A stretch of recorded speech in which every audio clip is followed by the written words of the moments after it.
얼마 전에 저희 아들 예찬이가 지난주 월요일 날 딱 세돌이었어요. 예, 36개월.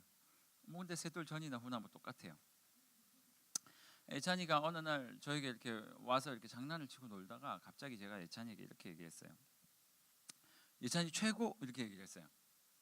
이 최고라는 표현이 예찬이에게 있어서 그 또래 어린 아이들에게 있어서는 정말 좋은 표현이니까 예찬이 최고라고 했는데, 갑자기 예찬이가 저기 진지한 말투로 아버지, 아니 물론 뭐 아버지라고는 하진 않았지만 진지한 말투로 뭐라고 얘기를 하냐면 내가 뭐 했는데? 그러는 거예요. 제가 살짝 멘붕이 왔어요. 예찬이 최고 그랬는데 내가 뭘 했는데, 저는 예찬이가 뭘 해서 최고라고 한 게 아니거든요. 그냥 너는 진짜 최고인 존재다라고 그에게 표현을 했는데, 그 3살, 그러니까 이제 4살이죠. 36개월밖에 되지 않은 아이가 저에게 하는 말이 도대체 내가 무엇을 했기 때문에 당신은 나에게 최고라는 이 찬사를 보냅니까? 라고 질문을 하는 거예요. 살짝 멘붕이 왔어요. 그래서 예찬이한테 설명했어요. 예찬아, 네가 무엇을 하고 하지 않고가 뭐 이렇게 얘기를 하진 않았지만, 예찬이가 아빠한테 아무것도 안 해줬지만 그냥 너 자체로 최고야 라고 설명을 했는데 그 의미를 잘 이해를 못하는 것 같더라고요.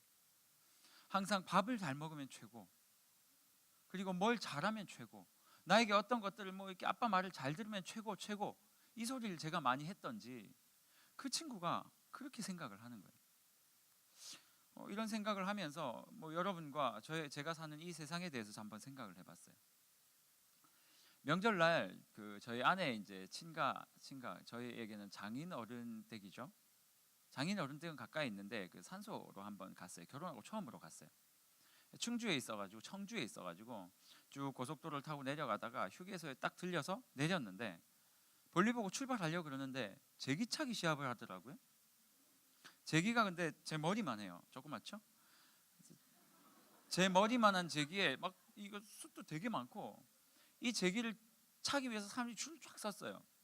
그게 제기차기 시합을 한대요. 저는 뭐 시간도 없고 그래서 그냥 갈라 그랬는데 갑자기 장인어른이 차고 가야 되겠대요. 그래서 제가 장인어른에게 말을 했죠. 장인어른 지금 저희 늦을 것 같은데요. 그러니까 그냥 차고 가시겠대요. 장인어른이 제일 어른이니까 뭐 알겠다고 하고 줄을 섰는데 저보고 또 하래요. 그래서 뒤에 가서 줄을 섰어요. 내심 마음에 잘할 수 있을까 뭐 고민도 했지만 잘할 수 있을 것 같은 생각도 들고 아무튼 뭐 그랬어요. 근데 선물이 점점 떨어져 나가고 텐트가 하나 남고, 1등 선물이 텐트, 2등 선물이 뭐 배 뭐 이런 것들이 몇 개가 남았어요.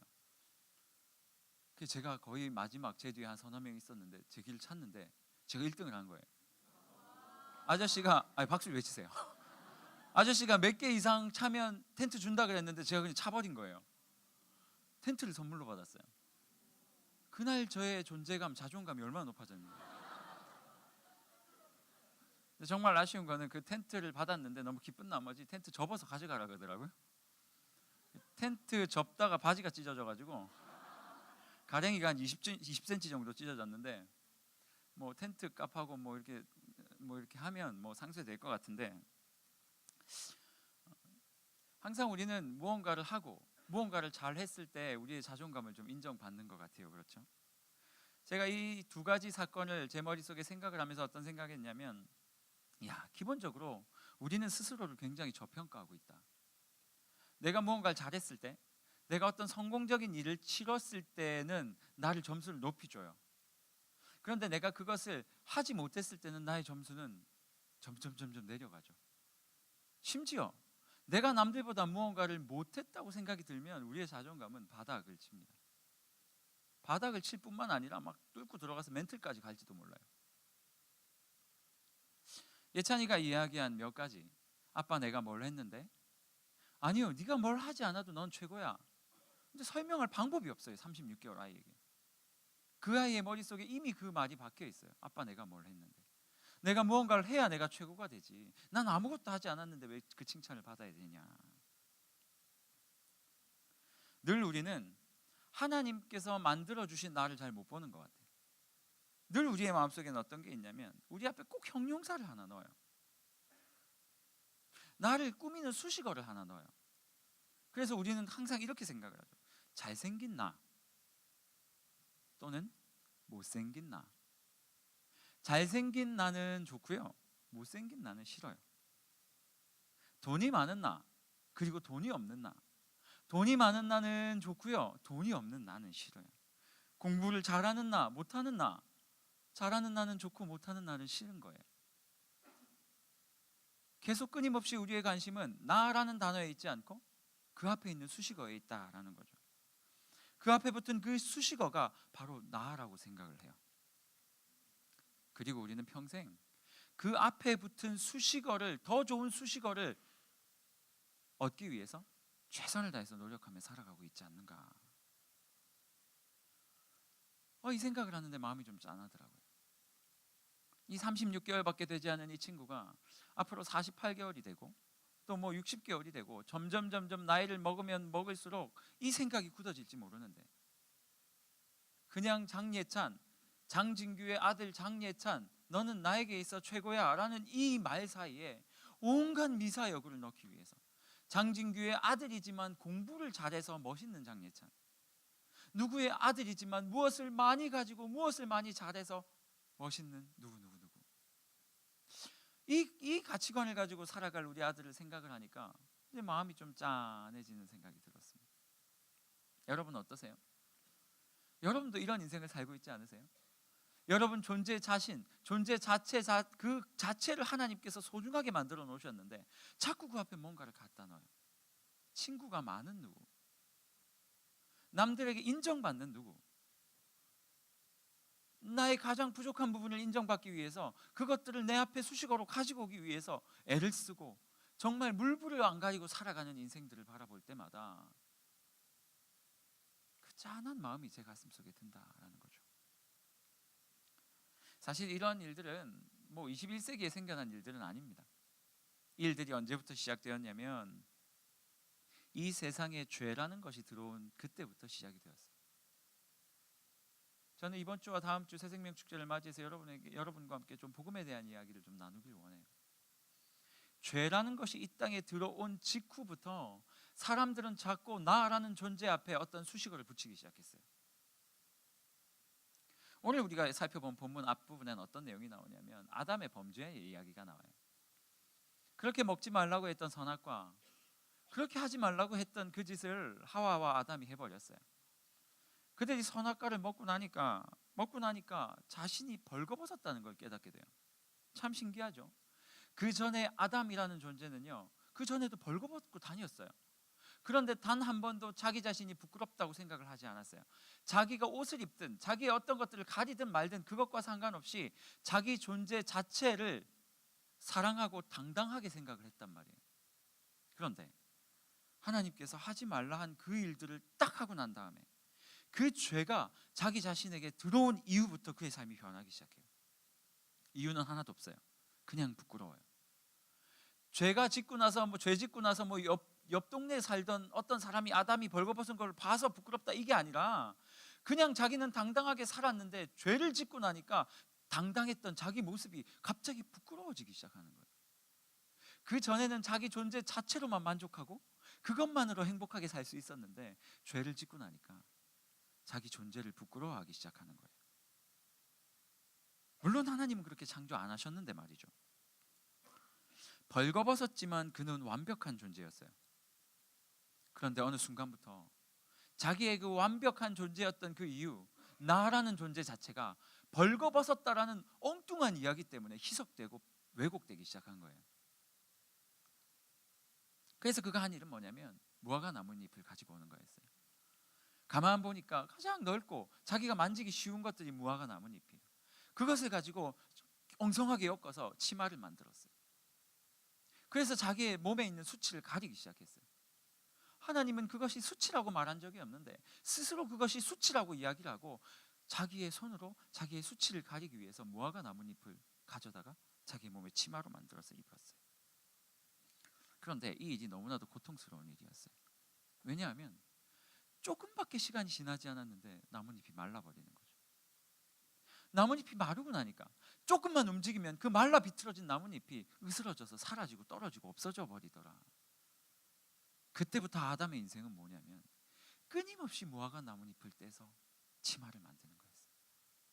조금 있으면 마르는데 하루 이틀만 지나면 마르는데 끝까지 그것을 떼서 붙이고 떼서 붙이고 떼서 붙이고 그 무화과 나뭇잎으로 자기 자신을 감추기 위해서 모든 인생을 할애하기 시작했던 거예요.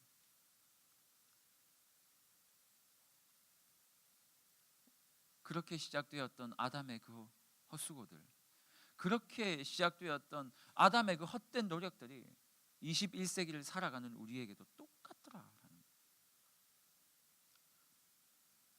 어떤 사람들은 자신의 연약함, 수치스러움을 가리기 위해서 돈을 쓰기 시작해요.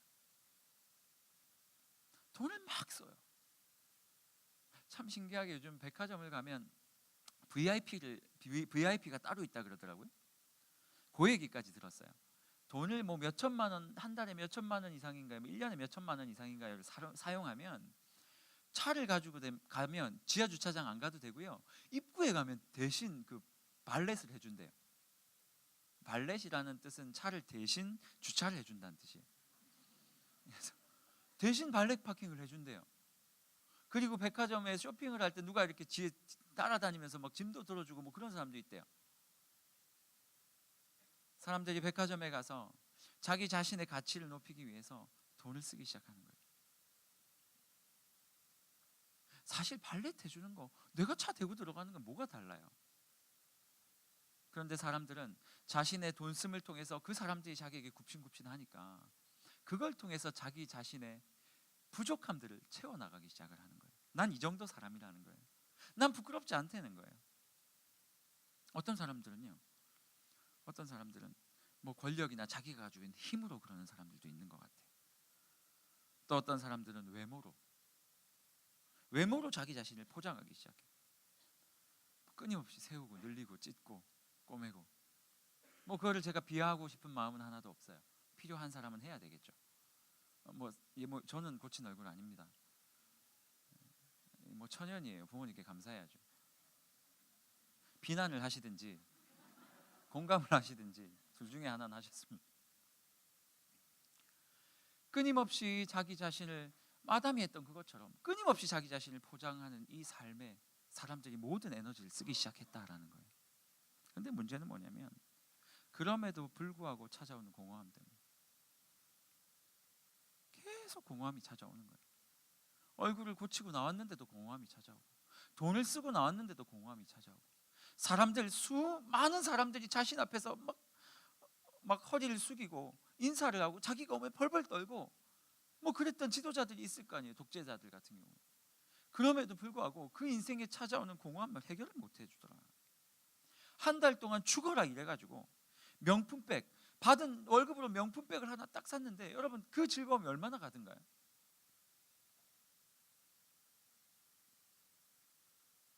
제가 결혼을 하고 나서 처음으로 새 차를 한번 사봤어요. 프랑스에서 만든 SM이라는 뭐 그런 있는데 뭐 2, 3, 4 있는데 저는 뭐 중간에 3개인데 뭐 그런 거 있어요. 그래서 그런 차를 처음으로 제가 새 차를 딱 샀는데요. 사실 되게 기뻤어요. 스틱을 안 해도 차가 가는 거예요. 뒤에다 갖다 놓으면 밟으면 가고 범퍼카처럼. 심지어는요, 뒷창문 2개가 제 운전석에서 조정이 가능해요. 창문을 내리고 올리는 게 자동으로 가능하더라고요. 그 전에 제가 모닝을 타고 다녔는데 아무튼 차가 사실 사고 너무 좋았어요. 사실 좀 행복했어요. 근데 그 행복이 얼마만큼 깨졌냐면 몇 주 지나지 않으니까 깨지더라고요. 어떤 사람이 제 차를 살짝 바꾸고 도망갔어요. 그러고 나니까 정내미가 딱 떨어지더라고요. 여러분, 우리가 우리 자신의 가치 아니면 우리의 그 연약함을 그거 하기 위해서 어떤 것들을 돈을 쓰든 뭐를 하든 사실상 그것이 우리에게 가져다주는 즐거움은 되게 한정적이에요. 그러면서 드는 생각, 우리에게 찾아오는 게 뭡니까? 절망이에요. 절망. 내가 이렇게 돈을 많이 썼는데 왜 이렇게 외롭고 공허하지? 내가 이렇게 많이 일하고 죽어라 일해서 어떤 것들을 얻었는데 왜 현실 속에서 오는 것들은 절망밖에 없다. 우리는 나라는 이 명사 앞에 어떤 수식어를 자꾸 붙이려고 하지만 사실은 더욱더 큰 허무함에 빠지기 시작한다라는 거예요. 그리고 그 앞에서 우리는 절망이라는 것을 경험합니다. 그렇게 계속 자기 자신을 자기 손으로 할 수 있는 것들로 통해서 수치를 가리던 아담이 살아가고 있는데, 어느 날 하나님이 아담을 찾아오세요. 아담아. 아담이 뭐라고 말하냐면, 하나님 나 없다 그렇게 얘기를 해요. 아담아 너 어디 있냐? 그러니까 무화과 나무, 큰 나무 뒤에 숨은 거예요. 이제는 막 나뭇잎으로 안 되니까 나무 뒤에 숨어버려요. 아담아 너 뭐하냐?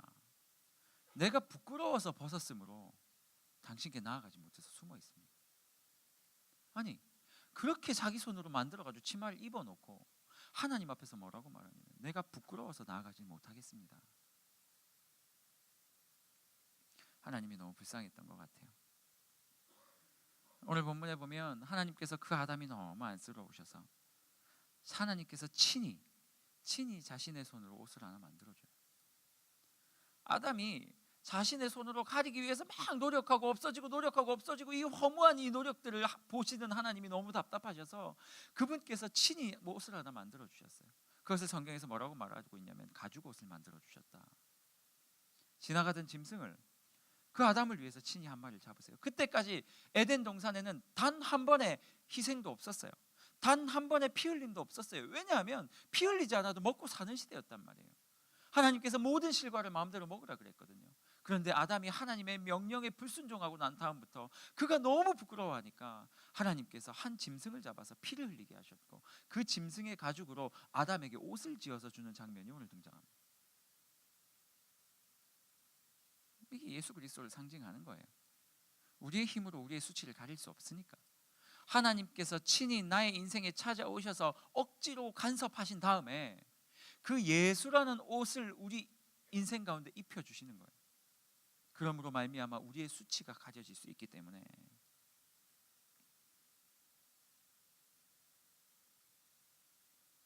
우리는 하나님이 만든 존재입니다. 하나님이 우리를 만드셨어요. 이것을 인정한다면 우리의 나라는 그 앞에 어떠한 수식어가 붙어 있지 않더라도, 아니 혹시 좀 잘못된 수식어가 붙어 있을지라도 하나님께서 우리를 바라보는 기준은 나예요. 너라고요. 하나님께서 우리를 만드셨기 때문에 우리는 완벽한 존재예요. 그 어떤 것이 필요 없이 나 존재 자체가 완벽한 존재라는 거예요. 그런데 자꾸 우리는 그걸 갖다 붙이고 있으니까. 문제가 뭐 때문이라고요? 죄 때문이다. 세상에 들어온 죄가 나로 하여금 진짜 가치로운 나라는 인생 자체를 무시하게 만들고 그 위에 뭔가를 붙여야지만 네가 가치롭고 존재 가치가 있는 인간이다라고 자꾸 우리를 속이고 있어요. 그러니까 인생들이 그 수식어에 막 목을 매는 거예요. 수식어에. 장예찬 이러면 그 이름 하나만으로도 너무 가치로운 존재인데, 반에서 1등하는 장예찬이 돼야 그 인생이 가치롭다고 생각해요. 얼굴이 잘생긴 누구누구가 되어야지 그 인생이 가치롭게 생각하고, 많이 가진 누구누구가 되어야지 그 인생이 가치롭다고 생각하면서 엉뚱한 거에 우리의 인생의 모든 에너지를 사용하게 하더라는 거예요. 사단이 우리를 끊임없이 속이고 있더라는 거예요. 여러분 어떠세요? 여러분도 혹시나 그 수식어 때문에 목매어 있지는 않으십니까? 저는 여러분이 여러분의 이름 앞에 그 어떤 수식어가 없더라도 가치로운 존재라는 걸 좀 깨달았으면 좋겠어요. 하나님은 그렇게 만드셨는데 자꾸 사단이 거짓말을 해서 거기에 속아서 우리가 그렇게 사는 거예요. 아니 대리면 어떻고 과장이면 어때요? 조금 더 가볼까요? 솔직히 애인 있으면 어떻고 없으면 어때요? 내 앞자리가 3으로 시작하든 4로 시작하든 그게 어때요? 우리가 대기업에 다니든 중소기업에 다니든 그게 뭐가 중요하냐고요. 대기업에 다니는 사람 그랜저 타고 다니라고 하세요. 나는 그냥 굿모닝 타고 다닐 테니까. 하지만 그랜저 안에 들어있든 굿모닝 안에 들어있든 우리 인생은 하나님 앞에 똑같이 가치로운 존재라는 거예요. 이 중고등학교 때 설명되어야 할 이 내용이 왜 아직까지 나에게도 적용되냐고요. 우리가 하나님을 잘 모르기 때문이에요. 여러분, 분명히 말씀합니다. 수식어가 아니라 나라는 존재 자체의 의미가 있는 거예요. 수식어가 아니라 그냥 여러분의 그 이름 자체의 의미가 있는 거예요. 하나님은 과장 누구누구, 잘생긴 누구누구를 구원하시기 위해서 이 땅에 온 것이 아니라 그냥 여러분 한 사람을 구원하시기 위해서 이 땅에 오셨고, 그 여러분들을 구원하시기 위해서 자기 자신이 피 흘려서 죽으셨어요. 그리고 이제 그분의 십자가로 말미암아 그분의 피 흘려서 죽으신 그 공로가 우리 앞에서 모든 것들을 사하셨다라는 거예요. 우리의 수치를 다 가져가셨다는 거예요. 그리고 그 예수만 만나면, 그 예수만 믿으면 더 이상 우리에게는 부끄러움이 없다. 이 수식어만 버릴 수 있으면 우리의 삶의 질이 달라질 거예요. 이 수식어만 버릴 수 있으면 우리의 시각이 바뀔 거란 말이에요. 이제 36개월밖에 되지 않은 그 아이도 아빠 내가 뭘 했는데? 아빠 도대체 내가 뭘 잘했기 때문에 아빠가 나에게 최고라고 이야기를 하는 거야? 혹시 하나님 앞에서도 그 질문하고 있진 않으세요? 사랑한다 하더라. 하나님 제가 뭘 했는데요? 제가 뭘 해서 저를 사랑한다고 하시는 건데요? 하나님의 마음은 지금 막 속이 타 있는 거예요. 야, 그냥 네가 내 아들 그거 하나, 그 이유 하나만으로 너는 최고라는 칭찬을 받을 수 있는 존재다. 제가 이 말씀을 준비하는데 아까 우리가 불렀던 그 당신은 사랑받기 위해 태어난 사람이라는 이 찬양이 계속 생각이 나는 거예요. 전 국민이 다 알아요, 이 찬양. 이 찬양, 그렇죠, 이 찬양, 이 노래라고 할까요? 이거 모르는 사람 없어요. 심지어는요, 무슨 걸그룹 같은 사람도 이거 불렀던 거를 제가 본 것 같아요. 막 중학생, 고등학생도요, 이 노래를 잘 알아요. 그래서 축복해주고 싶고 서로 위로해주고 싶을 때 이 노래를 많이 불러요. 그런데 중요한 건 뭐냐면 그 의미를 몰라요. 여러분, 이 찬양 가사 한번 보세요. 뭐라고 말해요? 당신은 사랑받기 위해 태어난 사람. 수식어 있어요, 없어요? 잘생긴 당신만 사랑받기 위해 태어난 사람, 좋은 가문의 당신만 사랑받기 위해 태어난 사람, 세상에서 인정받은 당신만 사랑받기 위해서 나서 태어난 사람이 아니라 그냥 그냥 당신은 사랑받기 위해 태어난 사람. 이미 우리의 삶 가운데 하나님의 사랑을 받고 있는데 우리가 그걸 모르더라. 가사를 잘 읽어보면요, 하나님께서 우리를 사랑하시기 위해서 태초부터 얼마나 애쓰시고 노력하셨는지 이 가사에 다 나와 있어요. 그런데 찬양은 하는데 우리의 생각의 구조가 바뀌질 않는 거예요. 그래서 맨날 괴로워요. 예수는 믿고 기도는 하는데 내가 뭘 가져야 소중한 존재라고 여기는 이 세상 사람들과 다른 게 뭐가 있어요? 여러분, 우리 같이 이 찬양할 때 여러분에게 한 가지 부탁드릴 게 있어요. 당신은 하지 마시고 나는이라는 가사로 한번 찬양할 때 진짜 앞에 있는 수식어, 여러분이 그렇게 그토록 열망하고 있던 수식어 다 빼세요. 인정받고 싶은 마음 많죠. 사람들 앞에 인정받고 싶은 마음 많잖아요. 그거 인정받으려고 거짓말하고, 그거 인정받으려고 남 누르고, 그거 인정받으려고 오만 행동을 다 하면서 그 쟁취한 그게 어떻게 우리 앞에 수식어로 붙을 수 있겠어요? 그거 다 떼기를 원해요. 하나님, 내가 가지고 있는 돈, 명예, 내가 자랑하고 싶은 거 다 떼놓고 그냥 나만, 내 자체로 하나님 앞에 사랑받는 존재라는 것들을 좀 이 시간 찬양을 통해 내 가슴에 와주시길 바랍니다.